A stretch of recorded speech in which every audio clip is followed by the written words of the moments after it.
Queridos hermanos, vamos a ir preparándonos para esta transmisión. Mientras se van conectando, vamos a ir preparándonos.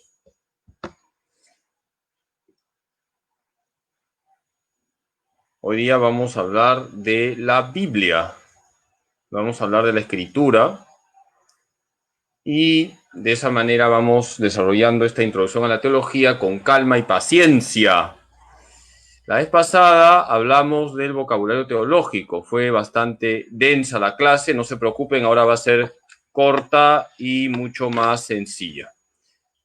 Vamos esperando que se van conectando. Y me alegra que estén siguiendo estas clases. Esta es la tercera clase que estamos dando. Y poco a poco vamos subiendo al ticlio, poco a poco. La teología es como subir al ticlio, poco a poco. Ya les va a dar soroches. Tengan calma, ¿ya? Bien. Podemos empezar. Vamos a hacer una oración para poder empezar y poder terminar a la hora. En el nombre del Padre, y del Hijo, y del Espíritu Santo. Señor Jesús, te damos gracias porque nos has convocado en este momento para poder conocer más de ti, para darnos cuenta que al conocerte más descubrimos lo maravilloso que eres, porque tú nunca nos dejas, estás siempre cerca de nosotros. Gracias, Señor, porque solamente tú sabes amar, perdonar y bendecir. Y en este momento nos vamos a poner en las manos de tu Santísima Madre, la Virgen María, sabiendo que ella es la primera que nos lleva hacia ti, único Salvador del mundo. Dios te salve María, llena eres de gracia, el Señor es contigo. Bendita tú eres entre todas las mujeres, y bendito es el fruto de tu vientre Jesús. Santa María, Madre de Dios, ruega por nosotros pecadores, ahora y en la hora de nuestra muerte. Amén. Gloria al Padre, y al Hijo, y al Espíritu Santo, como era en el principio, ahora y siempre, por los siglos de los siglos. Amén. Queridos hermanos, buenas noches. En primer lugar, mi felicitación y mi oración a la Comisión de Formación que cumple 3 años. Desde aquí, bendiciones para todos. Agradezco su presencia en este momento para esta clase. Vamos a empezar con esta clase que es la Biblia y la teología. Recordemos que en la primera clase hablamos de las nociones generales de la teología. Ahora vamos a hablar de lo que significa la Biblia y la teología. Entonces, comenzamos a desarrollar el PowerPoint de los ricos. La Biblia. Dice Hebreos 4:12 que la palabra de Dios es viva y eficaz. Y es verdad, queridos hermanos, la palabra de Dios transforma nuestra vida, sabiendo que la palabra con mayúsculas, ¿quién es? El Hijo de Dios. La palabra se hizo carne y habitó entre nosotros. La clase de hoy tiene esta estructura. Vamos a explicar qué es la Biblia, qué es el canon, qué es la inspiración bíblica, qué es la verdad bíblica, qué es la interpretación bíblica, la relación entre la Biblia y la teología y cómo usar la Biblia. Vamos a tratar de hacerlo todo muy sencillo, no vamos a enredarnos. La teología tiene que ayudar más bien a descomplicarnos la vida. Ya la vida trae muchas complicaciones para que yo les complique más la vida. Así que empecemos nuestra charla hablando en primer lugar de lo que significa la Biblia. Para ello, con preguntas y respuestas, vamos a ir desarrollando todo esto que está ahí en la diapositiva. ¿Qué significa la palabra Biblia? La palabra Biblia viene del griego biblión, que significa libro, y en plural es Biblia. Por lo tanto, la palabra Biblia es una palabra griega. Es el plural de biblión. ¿Qué significa biblión? Libro. ¿Y qué significa Biblia? Libros, sin más. La palabra Biblia es una palabra griega que significa libros. ¿Qué es la Biblia? Es la palabra de Dios puesta por escrito bajo la inspiración del Espíritu Santo. He subrayado palabra de Dios, escrito y Espíritu Santo. La Biblia es palabra de Dios. Pero no nos olvidemos, lo voy a decir siempre, y en la teología siempre hay que remarcarlo, que palabra, verbo, es sobre todo el Hijo, Cristo. La palabra es Cristo. La palabra de Dios puesta por escrito, la Biblia es un texto, Biblia significa libros, es un conjunto de libros, por lo tanto son escritos, y si se han escrito es por la inspiración del Espíritu Santo. Por lo tanto, ¿qué es la Biblia? Es la palabra de Dios, sabiendo que la palabra con mayúsculas es Cristo, palabra de Dios que se pone por escrito. Hay unos textos, hay un conjunto de libros, hay unos escritores sagrados, como veremos a continuación, y está siempre la acción del Espíritu Santo. Dice 2 Timoteo 3:16, toda la escritura es inspirada por Dios y útil para enseñar, para corregir, para educar en la justicia. Fíjense qué texto tan bonito, 2 Timoteo 3:16. Toda la escritura es inspirada por Dios y útil para enseñar, para corregir, para educar en la justicia. Toda la Biblia está inspirada. No hay libros de segunda categoría, para que me entiendan aquellos que son hinchas del fútbol. Todos los libros de la Biblia están en primera división. No hay ningún libro que esté jugando la Copa Perú o la Liga Distrital o un campeonato de barrio. Todos los libros son inspirados. Es verdad que el corazón de la Biblia son los 4 evangelios, pero todos los libros de la Biblia son inspirados y son importantes. ¿Qué es el canon bíblico? El canon bíblico es la lista de libros que la Iglesia ha definido como inspirados. Y por tanto, Dios nos habla a través de ellos. Fue todo un proceso que viene desde los primeros siglos. El canon bíblico es la lista de los libros que la Iglesia ha definido como inspirados. La Iglesia católica ha establecido esta lista. Y ha sido todo un proceso, porque la Iglesia camina en la historia y la Iglesia poco a poco, bajo la inspiración del Espíritu Santo, recibiendo luces del Espíritu Santo, va profundizando en la verdad. Por lo tanto, la formación del canon fue todo un proceso de los primeros siglos y por eso hay que decir que gracias a la Biblia hay todo un conocimiento verdadero sobre Dios. Gracias a la Biblia tenemos un conocimiento verdadero de las acciones de Dios en favor de los hombres, pero al mismo tiempo, gracias a la Iglesia, hay Biblia, porque es la Iglesia la que ha definido el canon bíblico, es la Iglesia la que nos ha dicho estos son los libros inspirados. Ustedes se acordarán, no sé si se acuerdan, la clase pasada en el vocabulario teológico pusimos canon. Canon en griego significa medida. Y el canon bíblico es la lista de libros que la Iglesia ha definido como inspirados. ¿Cuántos libros contiene el canon bíblico de la Iglesia Católica? 73 libros. ¿Qué es el canon bíblico? Vamos a volver a decirlo. Es la lista de libros considerados inspirados por la Iglesia. Ese es el canon bíblico.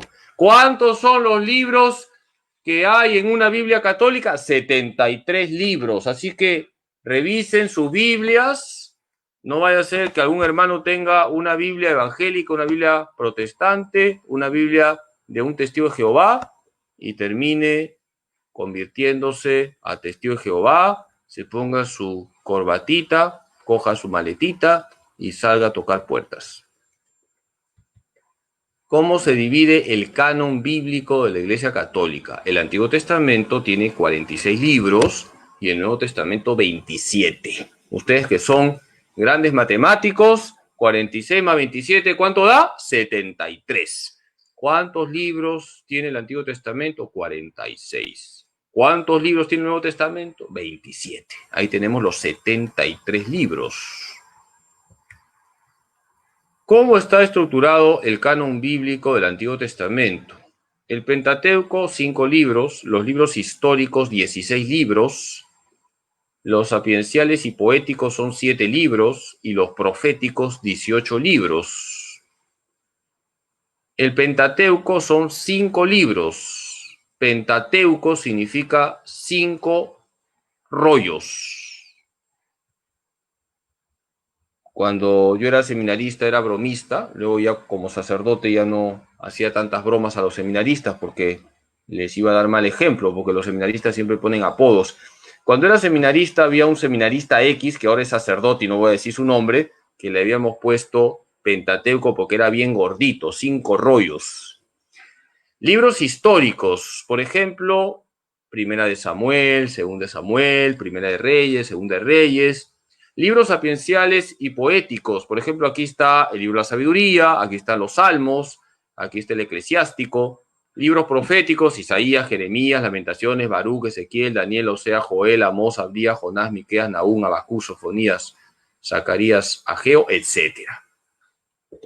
Es importante que le suene. Pentateuco, por ejemplo, tenemos aquí Génesis, Éxodo, Levítico, Números y Deuteronomio. Son libros que forman lo que se llama el Pentateuco, 5 libros. ¿Cómo está estructurado el canon bíblico del Nuevo Testamento? Los evangelios son 4, Hechos de los Apóstoles, un libro, las cartas de San Pablo, 14, ahí se incluye la carta a los hebreos, aunque hoy en día los exégetas dicen que la carta a los hebreos no es de San Pablo, pero se considera dentro de las cartas de San Pablo. Acuérdense del vocabulario teológico. Exégesis es interpretación y exégetas son los que interpretan los textos bíblicos. Cartas católicas son 7 libros y el Apocalipsis un libro. Los evangelios 4, Hechos de los Apóstoles un libro, cartas de San Pablo 14 libros, cartas católicas 7 libros, Apocalipsis un libro. Si sumamos todo da 27 libros. Ese es el canon bíblico del Nuevo Testamento. 4 evangelios, un libro Hechos de los Apóstoles, 14 libros las cartas de San Pablo, 7 libros las cartas católicas y un libro el Apocalipsis. ¿Quién ha definido el canon bíblico? La Iglesia Católica, que tiene la unción del Espíritu Santo, ha definido el canon bíblico. Por lo tanto, la Iglesia existe antes que la Biblia. ¿Qué es primero? Pregunto, con una bendición potente desde aquí, ¿la Biblia o la Iglesia? ¿Qué es primero? Primero es la Iglesia, porque la Iglesia ha definido la lista de los libros. Y cuando tenemos ya la lista de los libros, tenemos la Biblia. Es la Iglesia la que establece los libros de la Biblia, y eso ha sido en los primeros siglos, y han habido varios concilios, sínodos, donde se ha definido la lista de los libros inspirados. Fíjense lo que decía San Agustín: ni en los evangelios creería si no me lo enseñase la Iglesia Católica con su autoridad. Esto es muy importante, queridos hermanos. ¿Por qué hay 4 evangelios? ¿Por qué no hay 5? ¿Por qué no hay 20? ¿Por qué no hay 30? Porque la Iglesia Católica ha definido que son 4 y los ha definido los 4 como palabra de Dios, porque la Iglesia tiene la unción del Espíritu Santo para definir verdades. Y fíjense cómo San Agustín esto lo tenía bien claro. Ni en los evangelios creería si no me lo enseñase la Iglesia Católica con su autoridad. Por eso la Iglesia ha rechazado también evangelios que no muestran la verdad de Cristo, o por lo menos la desfiguran, como son los evangelios apócrifos. Los evangelios apócrifos han sido rechazados por la Iglesia porque o son legendarios, cuentan cosas legendarias, o terminan también por deformar la verdad de Cristo. Por eso nosotros tenemos que leer los evangelios aprobados por la Iglesia, que son 4: Mateo, Marcos, Lucas y Juan. ¿Cuál es la diferencia entre el canon bíblico católico y el de los evangélicos? Los evangélicos no reconocen 7 libros: Tobías, Judith, Baruch, Sirácides. o Eclesiásticos, sabiduría, primera y segunda de Macabeos. Por lo tanto, las Biblias de los hermanos evangélicos tienen 66 libros, no 73.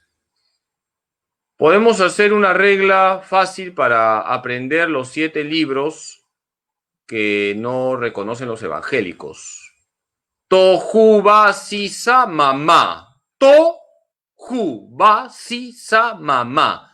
Tobías, Judith, Baruch, Sirácides, sabiduría, Macabeos 1, Macabeos 2. Esta regla les puede ayudar. Tohu va sisa mamá. Tobías, Judith, Baruch, Sirácides, sabiduría, Macabeos 1 y Macabeos 2. ¿Qué es la inspiración bíblica? Es la acción del Espíritu Santo sobre una persona humana, de modo que lo que escribe es palabra de Dios. El Espíritu Santo respeta la personalidad de cada persona. Por eso hay diferentes estilos en la Biblia. La acción del Espíritu Santo sobre una persona humana, de modo que lo que escribe es palabra de Dios, se llama inspiración bíblica. Por ejemplo, el Espíritu Santo inspiró a Mateo. Tenemos el Evangelio según San Mateo. El Espíritu Santo inspiró a Jeremías. Tenemos el libro de Jeremías. El Espíritu Santo actuó sobre una persona concreta respetando su personalidad. ¿Y quiénes son los agiógrafos? Son los escritores sagrados.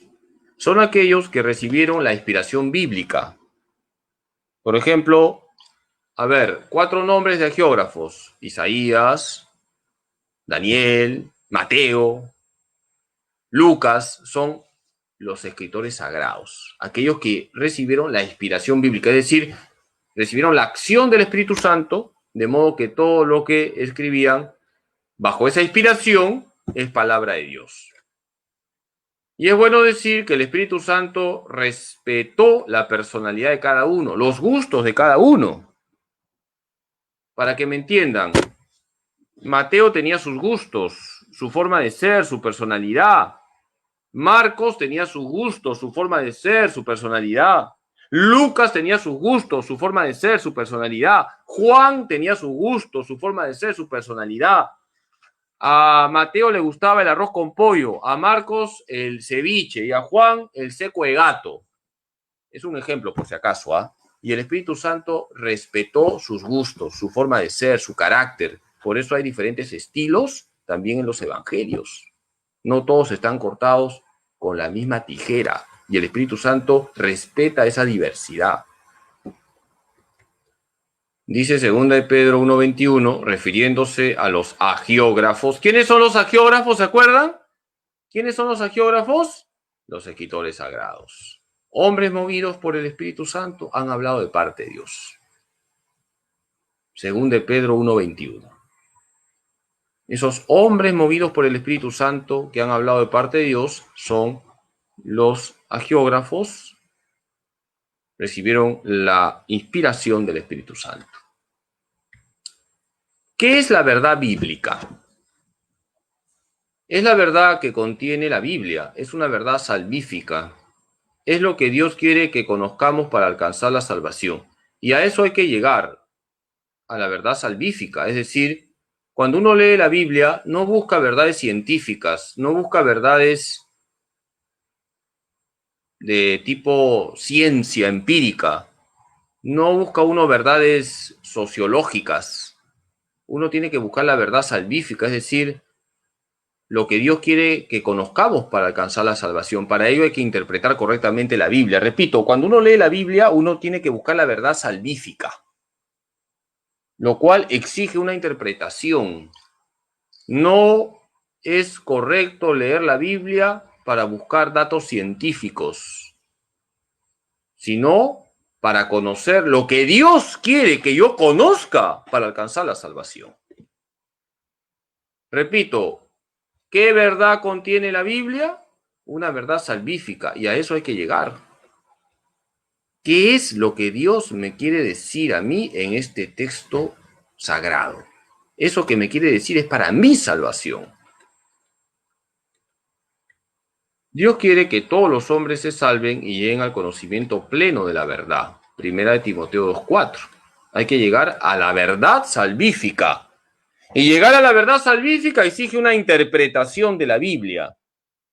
Y para interpretar la Biblia, como veremos en unos minutos, es necesario tener presente siempre a la iglesia. No podemos nosotros interpretar la Biblia a nuestra regalada gana. La interpretación de la Biblia no es una cuestión subjetiva. Por eso, lamentablemente, ocurren que muchos se van separando de la Iglesia Católica porque comienzan a interpretar la Biblia a su manera y entonces van apareciendo sectas de todo tipo. Y eso es lo que vamos a explicar en este momento. ¿Cómo interpretar la Biblia?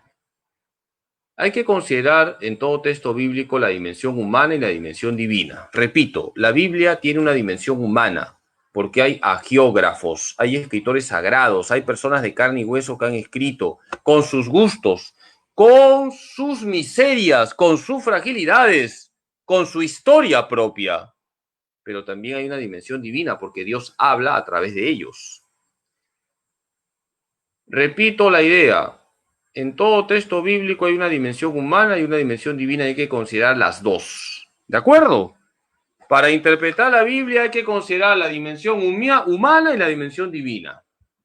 No podemos separar estas dos dimensiones.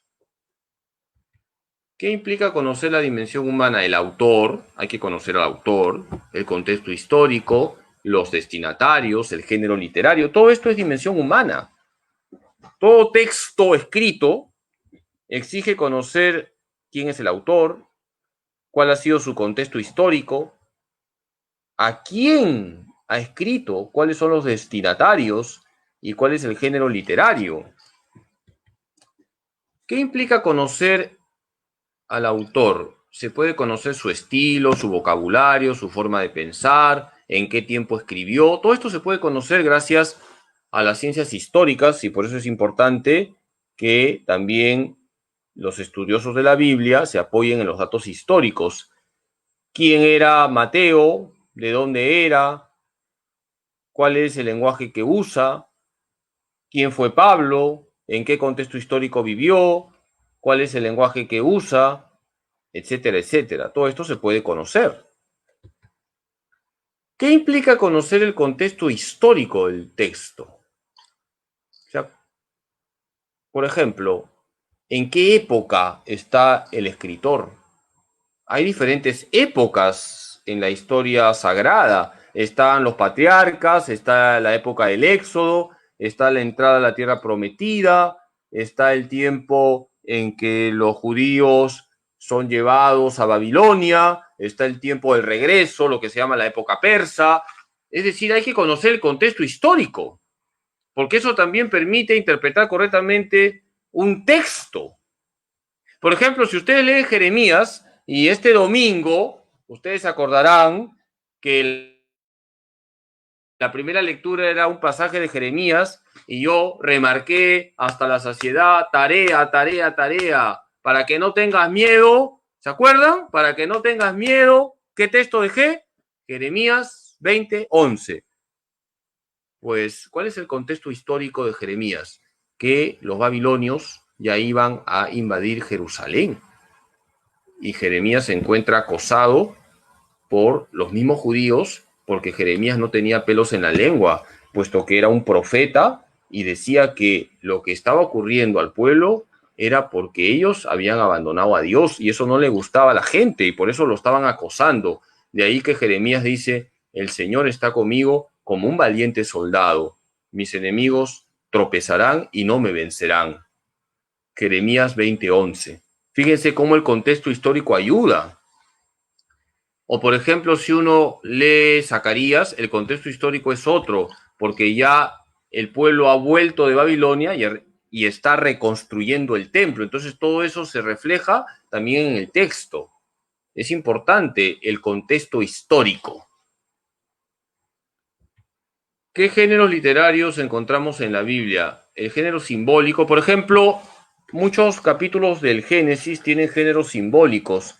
Para enseñarnos verdades, usan símbolos. Por ejemplo, cuando se dice que Dios, al crear al hombre, modeló barro y sopló, es un género simbólico para enseñarnos una verdad. El hombre es unidad de cuerpo y alma. Hay una dimensión corporal, que es el barro, y una dimensión espiritual con el símbolo del soplo divino, género simbólico.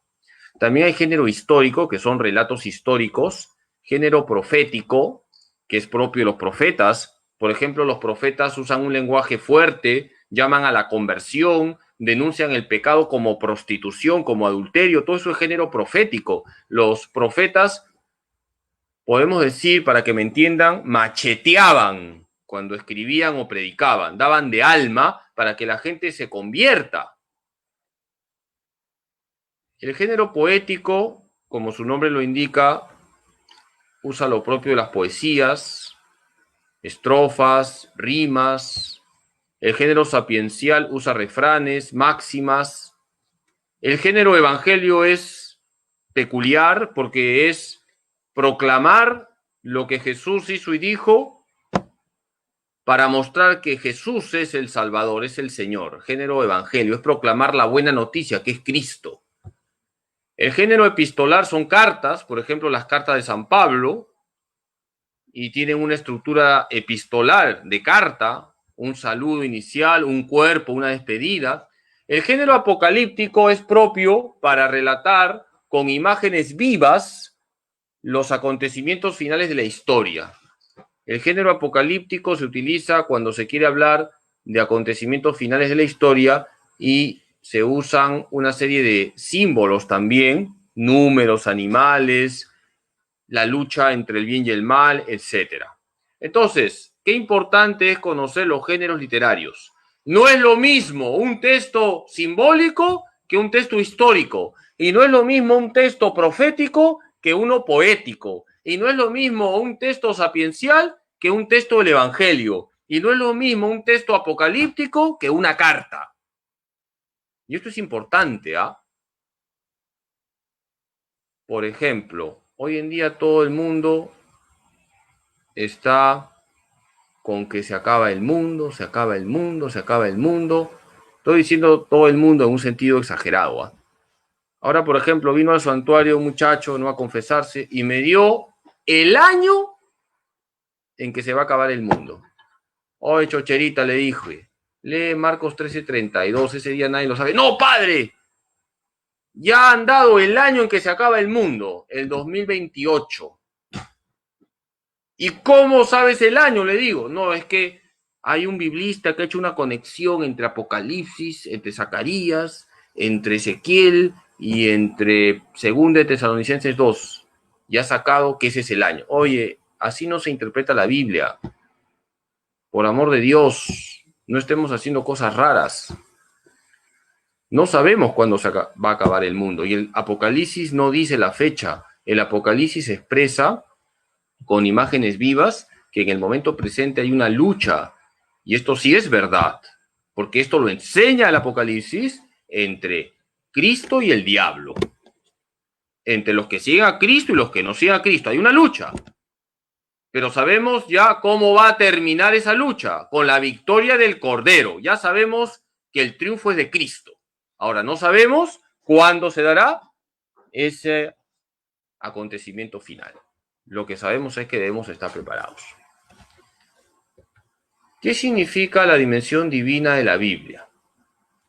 Es lo que Dios nos quiere decir a través del relato bíblico. ¿Qué nos dice Dios a través de ese pasaje bíblico?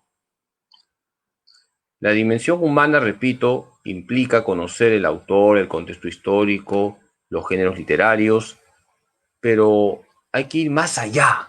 ¿Qué te quiere decir Dios a través de ese autor, de ese género literario? ¿Qué es lo que Dios te está diciendo? ¿Qué debemos tener en cuenta para conocer la dimensión divina? Es decir, para conocer lo que Dios nos está revelando. Toda la Biblia es una unidad y no se puede aislar un pasaje. Hay que leer toda la Biblia en su unidad. Para conocer lo que Dios nos ha revelado, hay que leer la Biblia en su unidad. Hay una sola historia de la salvación. No puede haber contradicción entre una verdad bíblica y otra. no puede contradecirse una enseñanza bíblica con otra, porque Dios no se contradice.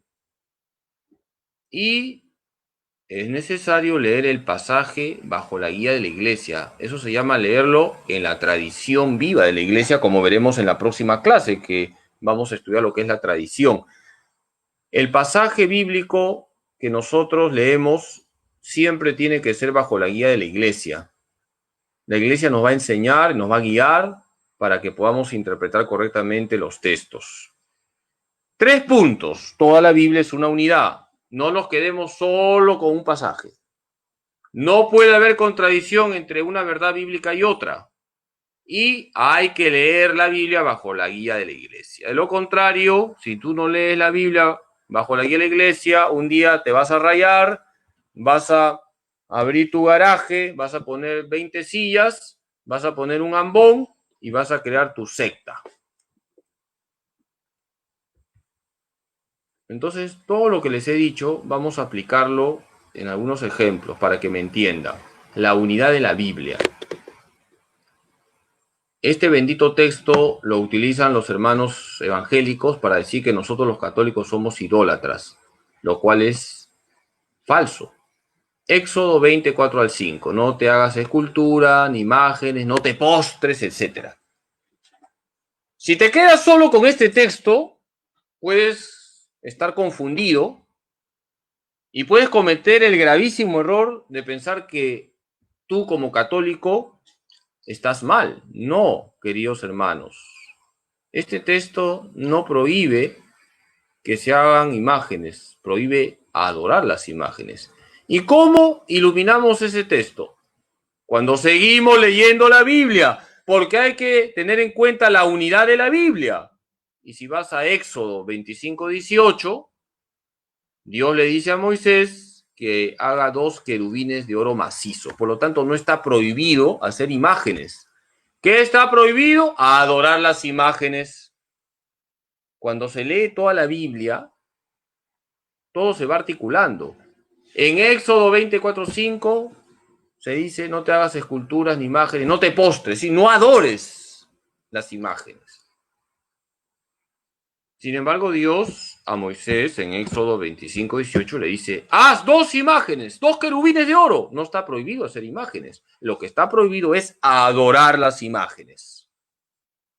Fíjense qué importante es la unidad de la Biblia. No nos quedemos solo con un texto. Hay que leer toda la escritura. No puede oponerse una verdad a otra. Debe interpretarse el pasaje del Antiguo Testamento a la luz del Nuevo Testamento. Por ejemplo, si tú lees 1 Samuel 15:3, Dios da esta orden: no tengas compasión, mata a hombres, mujeres, niños, etc. ¿Qué pasó aquí? Si Dios es amor. 1 Juan 4:8. Dios es amor. 1 Juan 4:8. Por lo tanto, manda el texto del Nuevo Testamento. Dios es amor. Dios no puede dar esa orden. Sin embargo, en 1 Samuel 15:3 se dice que Dios dio esta orden: no tengas compasión, mata a hombres, mujeres, niños. Hay que interpretar correctamente ese texto. El género que se está utilizando en ese texto es muy propio de los hebreos de entonces, que para dar legitimidad a un acto lo atribuían como orden de Dios, pero no es que Dios pida matar gente. El escritor sagrado, el hagiógrafo, está utilizando un género literario para dar fuerza a una costumbre que tenían los pueblos de entonces. Los pueblos semitas, cuando luchaban entre ellos, tenían que exterminarlos a los enemigos. Y entonces los judíos están pensando que están agradando a Dios porque están cayendo en una costumbre propia de los pueblos de entonces. Pero además, si uno lee todo el pasaje, la enseñanza de ese texto es que los israelitas quieren proteger su fe monoteísta y no quieren contaminarse con los pueblos politeístas. Por eso exterminan a todos los enemigos, lo cual, repito, es propio de una costumbre salvaje que había entonces, pero que Dios de ninguna manera quiere. Permite en ese momento, por la situación en la que estaba el pueblo, era un pueblo salvaje, pero Dios no quiere que se mate gente. Por lo tanto, no puede haber una oposición entre una enseñanza que hay en un texto bíblico y otra enseñanza. No puede haber oposición. Cuando hay oposición es que hay que interpretar mejor un pasaje, el del Antiguo Testamento. Manda el del Nuevo Testamento, que es la plenitud. Dios es amor. Dios no puede dar una orden para matar hombres, mujeres y niños. Ese texto hay que interpretarlo correctamente. ¿Y cómo se interpreta? Que el autor sagrado está atribuyendo a Dios esa orden para legitimar un comportamiento salvaje que tenía el pueblo de entonces, que era exterminar al enemigo. Y si lo exterminaba era porque los judíos querían mantener pura su fe monoteísta. Mantener pura la fe monoteísta es correcto, pero exterminar al enemigo no es correcto. Eso está mal. Dios en ese momento lo permite, pero no lo quiere, porque Dios es amor. Tener en cuenta la fe de la iglesia. La iglesia nos enseña la correcta interpretación. Aquí tenemos el caso de los hermanos de Jesús. En Marcos 6:3 leemos: ¿no es este el hijo de María y sus hermanos Santiago, Judas y Simeón? Pero sabemos que hermanos en el lenguaje hebreo es parientes. Y por eso también vamos a otros textos. En Primera de Crónicas 15:6 se nos dice que Asaías tuvo 220 hermanos. ¿Acaso los papás de Asaías eran conejitos? Por supuesto que no. ¿Qué significa 220 hermanos? 220 parientes. Y así la iglesia nos enseña a interpretar correctamente la escritura. La iglesia ha enseñado siempre que María es la siempre virgen. Virgen antes del parto, durante el parto y después del parto. María no tuvo otros hijos. Y cuando se dice los hermanos de Jesús, se está diciendo los parientes de Jesús. Porque la palabra hermano en hebreo se dice pariente. Cuando se tiene que hablar de hermanos de sangre, se dice hijos de y se nombra a la mamá. En ninguna parte del Nuevo Testamento se habla de hijos de María.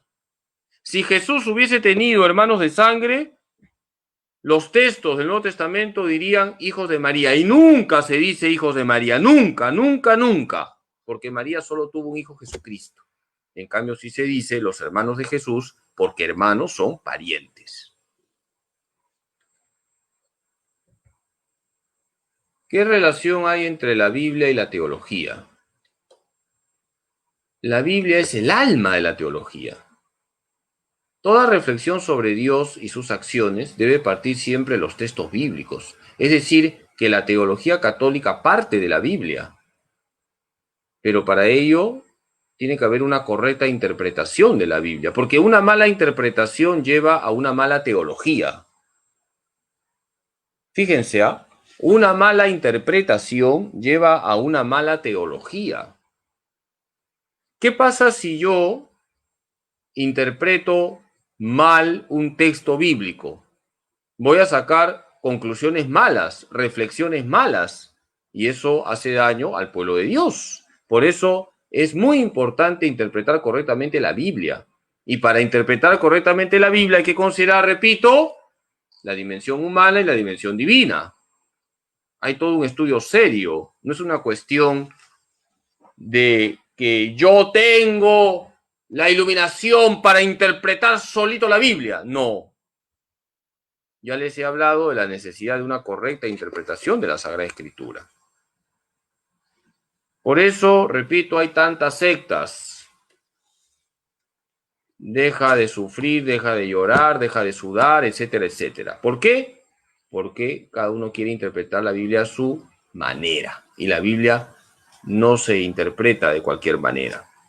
Se interpreta en la comunidad ungida por el Espíritu Santo, que tiene la potestad dada por Cristo para guiarnos a la verdad, que es la Iglesia Católica. En el Concilio Vaticano II, en un documento llamado Dei Verbum, en el número 24, se enseñó que las Sagradas Escrituras contienen la palabra de Dios y por ser inspiradas son en verdad la palabra de Dios. Por consiguiente, el estudio de la Sagrada Escritura ha de ser como el alma de la Sagrada Teología. Por eso es importante estudiar la Biblia. Todo comienza con el estudio de la Biblia. Y todo lo que enseña la Iglesia Católica está en la Biblia. Todos los dogmas de fe están en la Biblia. Pero en la Biblia bien leída, bien estudiada. Bien. Este es el último punto de la clase. Vamos a terminar a la hora establecida para que puedan ir a comer su chifa delivery. ¿Qué criterios son básicos para leer la Biblia? Tener una Biblia católica. A ver si han estado atentos. ¿Cuántos libros tiene una Biblia católica? 73. Empezar por los evangelios. Por ahí se empieza, por conocer la vida de Jesús. Reservar un momento para leerla y meditarla. Tener en cuenta las verdades de la fe, consultar si hay dudas.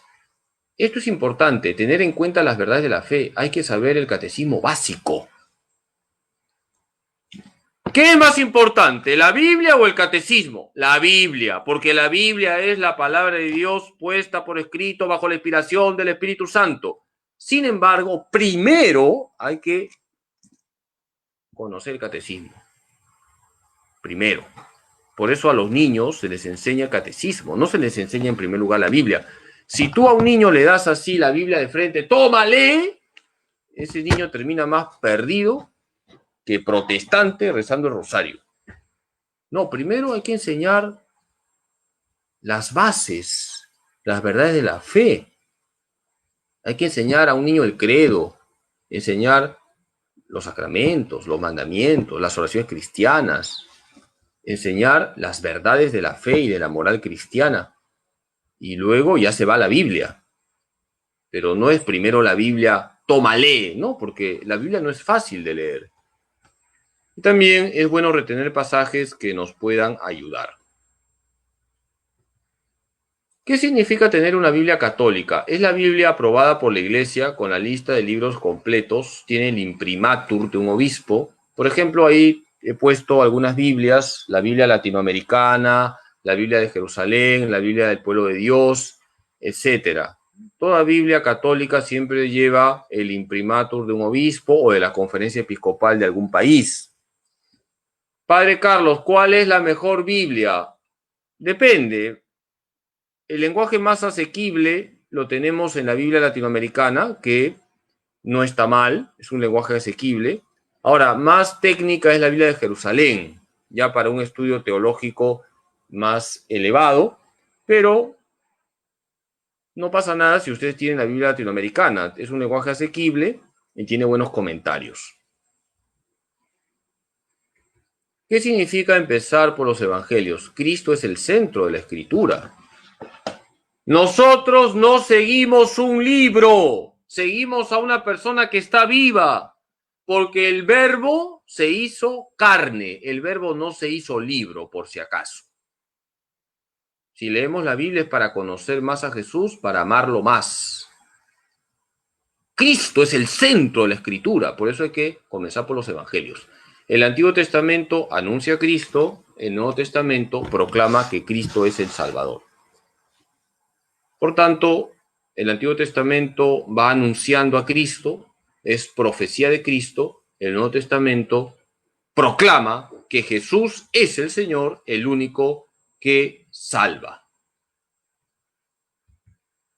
Santa Teresita del Niño Jesús decía: es sobre todo el Evangelio lo que me ocupa durante mis oraciones. En él encuentro todo lo que es necesario a mi pobre alma. En él descubro siempre nuevas luces, sentidos escondidos y misteriosos. Qué bonito lo que decía Santa Teresita del Niño Jesús, que además es doctora de la Iglesia. Ya en la próxima clase vamos a ver la tradición y ahí vamos a hablar de los doctores de la Iglesia. El Evangelio es lo que le ocupaba en sus oraciones. Queridos hermanos, hay que ir al Evangelio. Leamos los Evangelios, meditemos la vida de Cristo. A mí me da un poquito de cólera cuando escucho revelaciones no aprobadas por la Iglesia y que están difundiéndose y que la gente con avidez las lee y las relee y las vuelve a leer. Y los evangelios ni una vez lo han leído. Hermanos, hay que leer los evangelios. Ahí está todo lo que Dios quiere que sepamos, porque ahí se nos enseña quién es Cristo, qué ha hecho Cristo por nosotros, cómo tratar a Cristo. Decía San Juan de la Cruz que el Padre, habiéndonos dado a su Hijo, ya nos lo dio todo. El Padre se ha quedado mudo, decía San Juan de la Cruz, en Cristo. Ya en Cristo lo ha dado todo. Leamos los evangelios.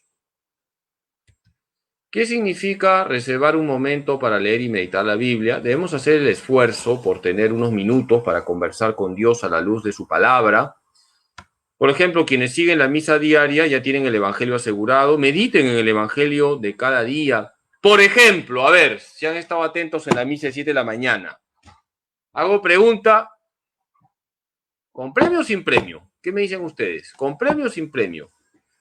Si yo les preguntara en este momento, dame una idea del evangelio de hoy, a ver, ¿cuántos de ustedes me darían alguna idea? Hoy, ¿de qué habló Jesús en el evangelio, por ejemplo? ¿Ah? ¿De qué habló? De que la puerta para el cielo, ¿cómo es? ¿Cómo es la puerta para el cielo? ¿Es una puerta trancada? ¿Hay que meterle un tacle para entrar? ¿Hay que traer una pata de cabra para abrirla? ¿Cómo es la puerta del cielo? Estrecha. En cambio, dice Jesús que la puerta que lleva a la perdición es ancha, ¿no? El camino que lleva a la perdición es ancho. Fíjense, es importante que todos los días nos quedemos siempre con una enseñanza del Evangelio y así vamos también mejorando nuestra vida cristiana porque vamos haciendo examen de conciencia. Hoy, por ejemplo, la pregunta es, ¿yo me estoy esforzando por entrar en esa puerta estrecha? Si la puerta es estrecha hay que esforzarse. Santa Teresa de Jesús decía, el Señor no quiere junto a sí a gente relajada. El Señor no admite a su amistad a gente relajada. Así que hay que lucharla, colaborando con la gracia de Dios. No podemos ser como un pantalón de payaso, porque para flojo, no podemos ser flojos en nuestra vida cristiana. ¿Qué significa tener en cuenta las verdades de la fe? Es vital que la Biblia alimente nuestra fe. Por eso hay que conocer el catecismo. Lo básico. No estoy diciendo que te conozcas de memoria este libro que es denso y que es el catecismo de la Iglesia Católica, el catecismo mayor. Te estoy diciendo que conozcas lo básico del catecismo, no que te aprendas de memoria este libro. Que conozcas las verdades fundamentales de tu fe, la doctrina moral de la Iglesia, el sentido de los mandamientos, cuáles son los sacramentos, las oraciones básicas. No podemos leer la Biblia para objetar nuestra fe. Quien lee la Biblia para objetar su fe es como aquel que está tirando piedras a su propio tejado. Más bien, tenemos que descubrir la belleza de nuestra fe católica yendo a la Biblia. En la Biblia encontramos fundamentos para hablar de las imágenes sagradas. En la Biblia encontramos los fundamentos para hablar de María como Madre de Dios, Inmaculada Concepción, siempre virgen, asunta al cielo en cuerpo y alma. En la Biblia encontramos los fundamentos para hablar del purgatorio. Por eso, si leemos la Biblia es para fortalecer nuestra fe, no para que se te mueva el piso en tu fe. Y si hay dudas, hay que preguntar a un sacerdote. Y si el sacerdote no sabe, porque no es sabelo todo, ya te dirá con humildad, mira, voy a averiguar o busca a este sacerdote. Él te lo podrá decir.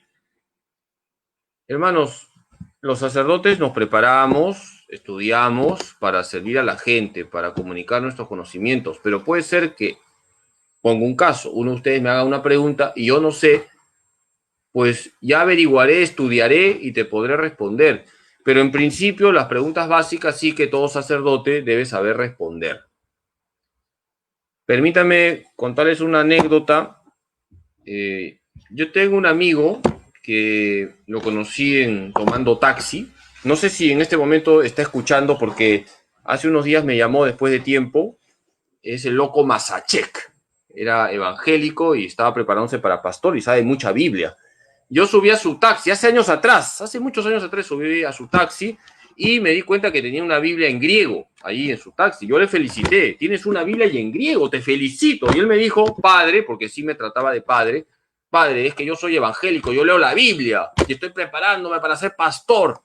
Y comenzamos a dialogar en el trayecto, me llevaba al centro de Lima y me dijo algo y es lo siguiente, y además es muy interpelante lo que me dijo, que él no se hacía católico porque veía malos testimonios en los católicos, él hacía taxi y muchas veces veía gente de hermandades que estaban borrachos en el suelo y eso pues no viene de Dios. Y claro, yo le dije, tienes razón, eso no viene de Dios, pero la Iglesia Católica no te dice que te emborraches luego de que cargas al Señor en una procesión. Eso no viene de Dios y tampoco viene de la Iglesia. Bueno, la cosa es que tuvimos una conversación interesante y luego me lo volví a encontrar otra vez en una feria de libro católico. Y le dije, ¿ya te hiciste católico? No, no me he hecho católico, he venido a comprar libros. Ya pegaste católico. No, ya está. Después de años me lo volví a encontrar en una feria de libro católico. Y después también de años volví a encontrarme con él en la calle. Él me tocó el classroom y me dijo, padre, ya me volví católico. Necesito que me ayude con los sacramentos. Y ya le ayudamos, por supuesto que con mucha alegría le ayudamos y ahora es un católico practicante. ¿A qué voy cuando le estoy contando esta anécdota? Que en primer lugar, él ¿por qué se hace católico? Por el buen testimonio de una señora. Que quede claro, fíjense lo importante que es el buen testimonio. Él se hace católico por el buen testimonio de una señora. Fíjense, más que el sermoneo está la vida. Y además, les cuento esta anécdota porque él una vez me dijo que había subido a su taxi un sacerdote y que él le había hecho preguntas sobre la Biblia y el sacerdote no sabía responderle. Y eso a mí me cuestionó, porque yo al escuchar lo que me decía, yo también me lo aplicaba a mi propia vida. Los sacerdotes tenemos que preocuparnos por estar constantemente formándonos, porque tenemos que fortalecer la fe del pueblo de Dios y eso significa pues darle las bases, las verdades de nuestra fe. Por eso es importante también que los sacerdotes nos preparemos. Y si pues alguien me pregunta algo y no sé, con sinceridad le diré, mira, no sé, voy a estudiar, voy a averiguar y ya te voy a responder. Pero siempre hay que tratar de ayudar a la gente, de instruir a la gente y sobre todo de formarles bíblicamente. Creo que los sacerdotes tenemos como uno de los retos hoy en día la formación bíblica, porque el católico tiene que darse cuenta que todo lo que cree está en la Biblia.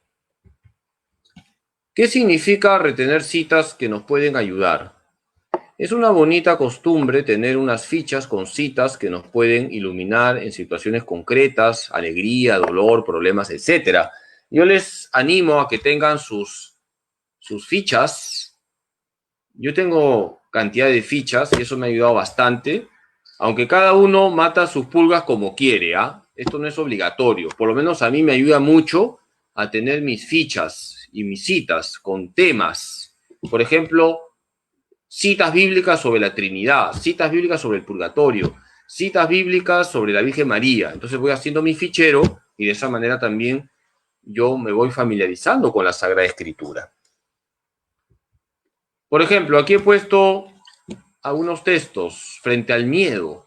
¿No te he dicho que seas valiente y firme? No tengas miedo, no te acobardes ante el COVID, no te acobardes. Hay que cuidarnos, sí. Por supuesto que hay que cuidarnos. Pero de ahí a tener miedo, no. Hermanos, ¿no te he dicho que seas valiente y firme? No tengas miedo, no te acobardes. Josué 1:9 es lo que Dios le dice a Josué. Para agradecer. ¿Cómo pagaré al Señor todo el bien que me ha hecho? ¿Cómo pagaré al Señor todo el bien que me ha hecho? Yo tengo varias citas que repito a cada rato porque a mí me gustan y me ayudan y me han ayudado en mi oración, en mi vida espiritual. Por ejemplo, muchos saben que una de las citas preferidas que uso cuando hablo de estar firmes en la fe es: si Dios está con nosotros, ¿qué más? ¿Quién contra nosotros? Romanos 8:31. Si Dios está con nosotros, ¿quién contra nosotros? Y otro texto bonito es el de Filipenses 4:13. Todo lo puedo en aquel Dios que me conforta. Todo lo puedo en aquel Dios que me conforte. ¿Y ustedes saben cuál es la cita de los boxeadores? ¿Saben? Hechos 20:35. Hay más alegría en dar que en recibir. Bien. ¿En qué debe desembocar el conocimiento de la Biblia? En amar más a Dios y al prójimo. De lo contrario, nos volvemos eruditos, pero no santos.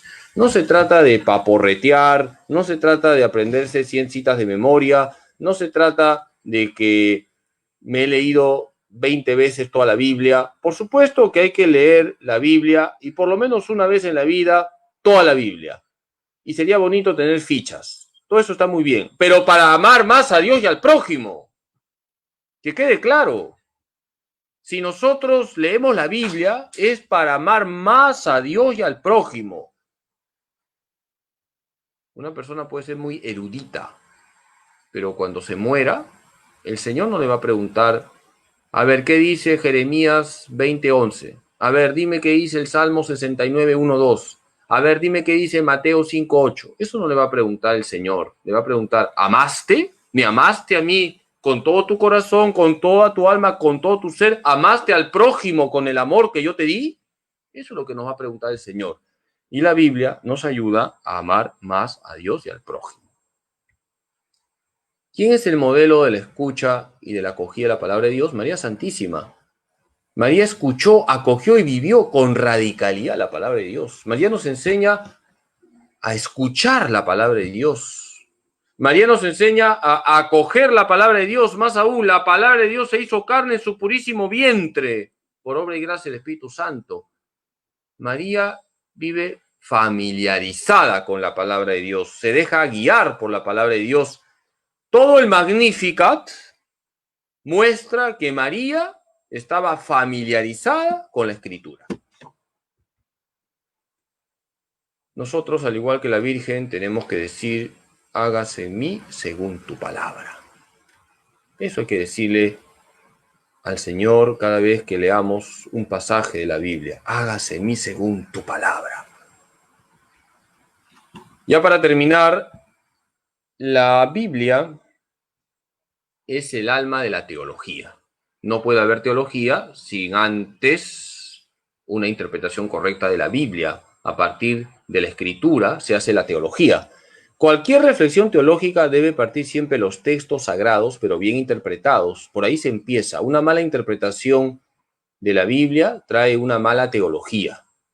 Por eso es muy importante la labor de los exégetas. ¿Quiénes son los exégetas? Los que interpretan los textos sagrados, los cuales tienen que estar siempre en comunión con la Iglesia. Necesitamos alimentar nuestra vida espiritual con la Sagrada Escritura, leída siempre en la vida de la Iglesia. No se olviden que es la Iglesia la que ha elaborado el canon. ¿Qué es el canon? La lista de los libros inspirados. Es la Iglesia la que nos ha dicho, estos son los libros inspirados. Es la Iglesia la que nos enseña a leer la Biblia. Es la Iglesia la que da los criterios para que leamos correctamente la Escritura.